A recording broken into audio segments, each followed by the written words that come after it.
어떤 관리가 물어 이르되, 선한 선생님이여, 내가 무엇을 하여야 영생을 얻으리이까? 네가 어찌하여 나를 선하다 일컫느냐? 하나님 한 분 외에는 선한 이가 없느니라. 네가 계명을 안 하니 간음하지 말라, 살인하지 말라, 도둑질하지 말라, 거짓 증언하지 말라, 내 부모를 공경하라 하였느니라. 이것은 내가 어려서부터 다 지켰나이다. 예수께서 이 말을 들으시고 이르시되, 내게 아직도 한 가지 부족한 것이 있으니 내게 있는 것을 다 팔아 가난한 자들에게 나눠주라. 그리하면 하늘에서 내게 보화가 있으리라. 그리고 와서 나를 따르라. 그 사람이 큰 부자이므로 이 말씀을 듣고 심히 근심하더라. 예수께서 그를 보시고 이르시되, 재물이 있는 자는 하나님의 나라에 들어가기가 얼마나 어려운지, 낙타가 바늘기로 들어가는 것이 부자가 하나님의 나라에 들어가는 것보다 쉬우니라 하시니 듣는 자들이 이르되, 그런즉 누가 구원을 얻을 수 있나이까? 무릇 사람이 할 수 없는 것을 하나님은 하실 수 있느니라. 베드로가 여짜오되, 보옵소서, 우리가 우리의 것을 다 버리고 주를 따랐나이다. 내가 진실로 너희에게 이르노니 하나님의 나라를 위하여 집이나 아내나 형제나 부모나 자녀를 버린 자는 현세에 여러 배를 받고 내세의 영생을 받지 못할 자가 없느니라. 할렐루야. 주님의 평강이 함께 하시기를 바랍니다. 어제부터 사순절 시작이 되었죠. 이번 사순절 기간 동안 더욱더 깊이 주님의 십자가와 또 부활의 영광과 그 능력을 묵상하는 귀하고 복된 시간 되시기를 바랍니다. 오늘 함께 살펴볼 말씀, 누가복음 18장 18절 이하에 어떤 관리가 예수님에게 찾아와서 질문을 던집니다. 선한 선생님이여, 내가 무엇을 하여야 영생을 얻으리이까? 제가 무엇을 하면 영생을 얻겠습니까? 영생에 대한 관심, 호기심을 갖고 예수님에게 찾아와서 질문을 하는 것은 굉장히 참 좋은 질문이지만, 선한 선생님이여 라고 이렇게 예수님을 호칭을 합니다. 예수님도 거기에 대해서 이렇게 말씀을 하시죠. 네가 어찌하여 나를 선하다 일컫느냐? 하나님 한 분 외에는 선한 이가 없느니라. 어떤 특정한 사람을 가리켜서 선하다라고 말하는 것은 굉장히 이례적인 일이었어요. 그러니까 랍비들조차도 율법 외에는 선한 것은 없다, 이렇게까지 인식을 하고 있었는데, 예수님에게 찾아와서 당신이 선한 선생님이다, 이거는 꽤나 예수님에게 약간 아부하고자 하는 어떤 그런 의도를 가지고 했던 그런 질문이 아닌가, 또 그런 접근이 아닌가, 거기에 대해서 예수님께서 정확하게 그 마음을 간파하셨죠. 자, 그런데 이 관리는 마치 영생을 어떤 값을 지불하고 어떤 특정한 자격이 되면 자기가 영생을 얼마든지 얻을 수 있겠다라는 약간의 그런 자신감, 오만함까지라고 말하기에는 조금 그런 것 같고, 굉장히 좀 그런 자신감이 좀 있었죠. 그거 얼마면 됩니까? 내가 어떻게 하면 됩니까? 굉장히 자신감이 있었어요. 그게 자신감이 있었던 이유가 예수님께서 십계명의 일부 이야기들을 쭉 나열을 하세요. 5가지를 쭉 얘기하시는데, 그럼에도 이 관리가 21절을 보니까 여짜오되 이것은 내가 어려서부터 다 지켰습니다 라고 얘기를 해요. 십계명 그 얘기요? 제가 다 지켰습니다. 어려서부터 그 율법대로 뭔가를 지켜야 될 그 규정, 그 나이 때서부터 제가 꼼꼼하게 다 지켰습니다 라고 예수님에게 굉장히 자랑하듯이 그렇게 이야기를 하죠. 근데 거기에 대해서 예수님이 뭐라고 말씀을 하시냐면 22절, 예수께서 이 말을 들으시고 이르시되 네가 아직도 한 가지 부족한 것이 있으니 내게 있는 것을 다 팔아 가난한 자들에게 나눠주라. 그리하면 하늘에서 내게 보화가 있으리라. 그리고 와서 나를 따르라 하시니.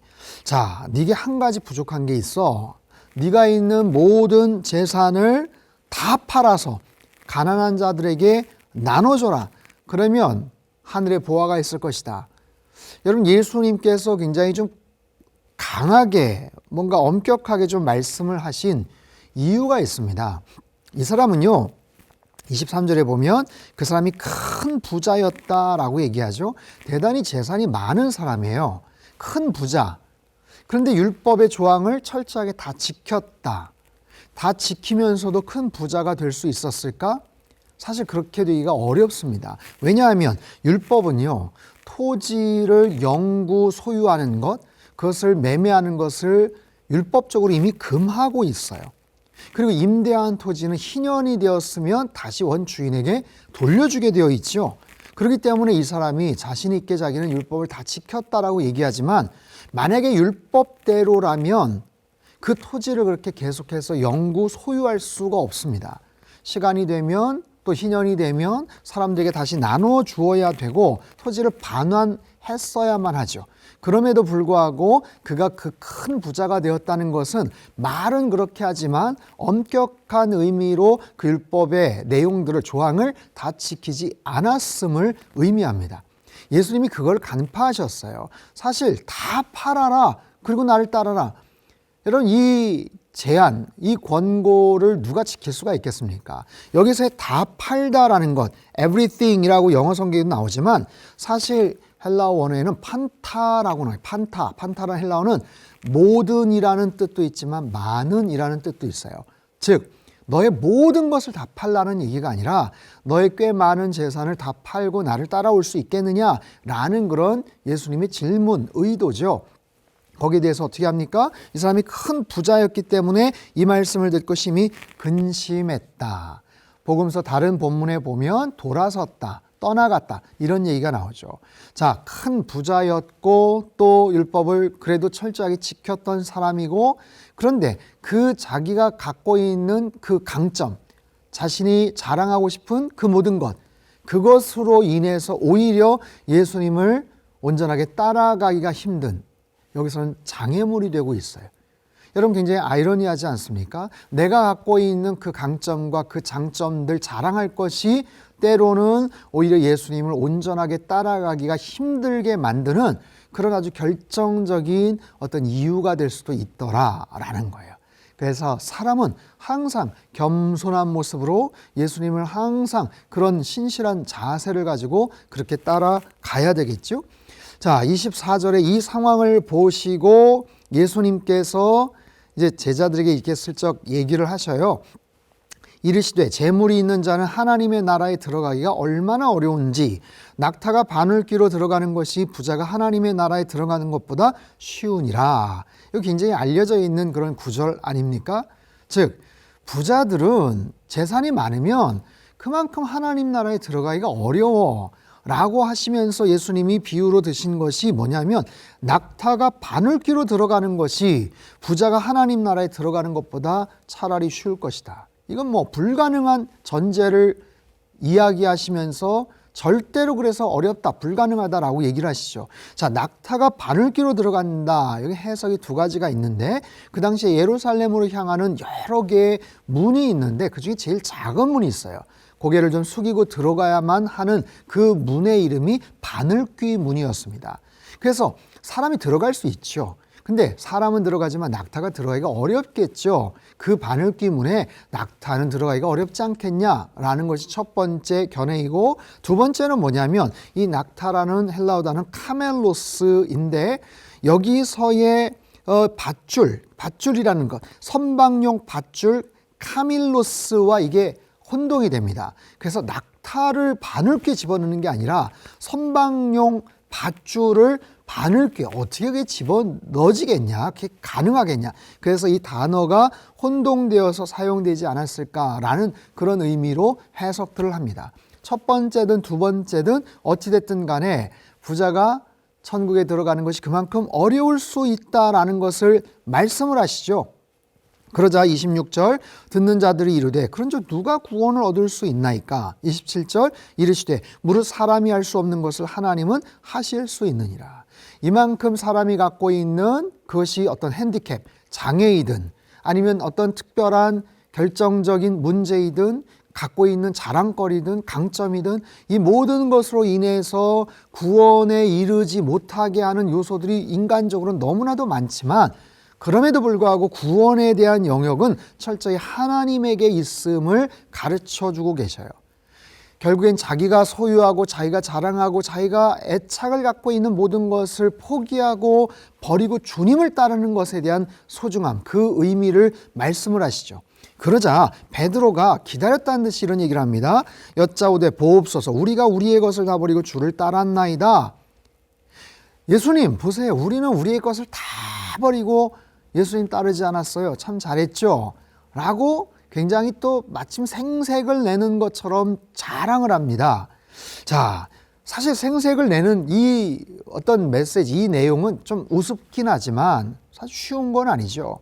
우리가 알고 있는 것처럼 베드로나 야고보나 요한이나 다른 제자들이, 심지어는 세리 마태도 자기 안정된 직장을 버리고 예수님을 따라가죠. 배와 근무를 버리고 예수님을 따라가죠. 이건 분명히 칭찬받아야 되는 그런 내용이면 사실 틀림없습니다. 마땅히 거기에 대한 큰 보상이 있겠죠. 그러면서 예수님이 뭐라고 말씀하시냐면, 이르시되 내가 진실로 너희에게 이르노니 하나님의 나라를 위하여 집이나 아내나 형제나 부모나 자녀를 버린 자는 현세의 여러 배를 받고 내세의 영생을 받지 못할 자가 없느니라 하시니라. 아멘이죠. 예수님을 온전하게 따르는 자들에게는 영원한 나라, 천국에 대한 분명한 확신, 그런 분명한 예수님께서 보증을 해주시는 바로 그런 내용과 동시에 이건 내세에만 받을 수 있는 어떤 영광과 축복이 아니라 현세에도 여러 배를 받는다. 현세, 이 땅을 살면서도 예수님 위해서 우리가 포기하고 헌신하고 수고하고, 그럼 이 땅에서는 정말 죽을 것처럼 고생만 하다가 그냥 천국 가서 보상을 받는다. 그것만이 아니라 이 땅에서도 놀라운 의미의 축복을 받는다는 거예요. 그렇다면 내가 재산을 몇십억을 얼마나 헌금을 했다, 몇 억을 헌금을 했다, 그러면 거기에 몇십 배, 몇백 배를 뻥튀기를 하듯이 그렇게 해서 보상을 받는가? 그런 의미만은 아니죠. 꼭 보상을 받는다는 것이 물질적인 대등한 어떤 그런 가치만이 아니고, 그것으로 인해서 우리가 누릴 수 있는 다른 영적인 것들, 다른 영예로운 것들, 수없이 많은 정말 보이는 보이지 않는 그런 의미에서의 많은 축복들이 다 포함이 돼 있겠죠. 중요한 것은 어찌됐든 내가 예수님을 위해서 나는 무엇을 포기하는가, 무엇을 헌신하는가. 사랑하는 성도 여러분, 이번 사순절 기간을 통해서 우리가 그런 부분들을 좀 묵상해 봤으면 좋겠어요. 나는 무엇을 포기하나? 나는 예수님을 위해서 무엇을 참고 있는가? 내가 절제하고 있는 부분은 뭔가? 그리고 어느 만큼까지 절제할 수 있는가? 그리고 내가 정말로 추구해야 될 인생의 가치는 뭔가? 정말 소중하게 내가 평생 붙잡아야 될 것들은 뭔가? 이 부자 관리처럼 자기가 갖고 있는 큰 그 재산으로 인해서 결국에는 예수님을 쫓아가지 못했고 예수님을 따라가지 못했다면, 여러분 그거는 얼마나 안타까운 결정이고 선택이겠어요.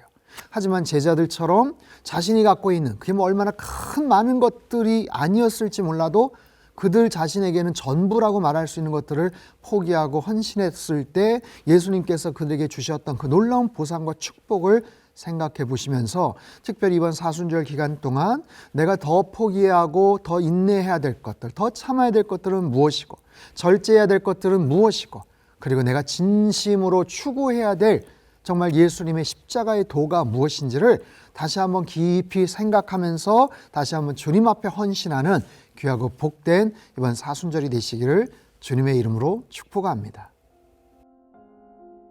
인생의 주인 되시는 주님, 허물과 죄로 인해 죽을 수밖에 없는 자들에게 천국의 소망과 영생의 기쁨을 주시니 감사합니다.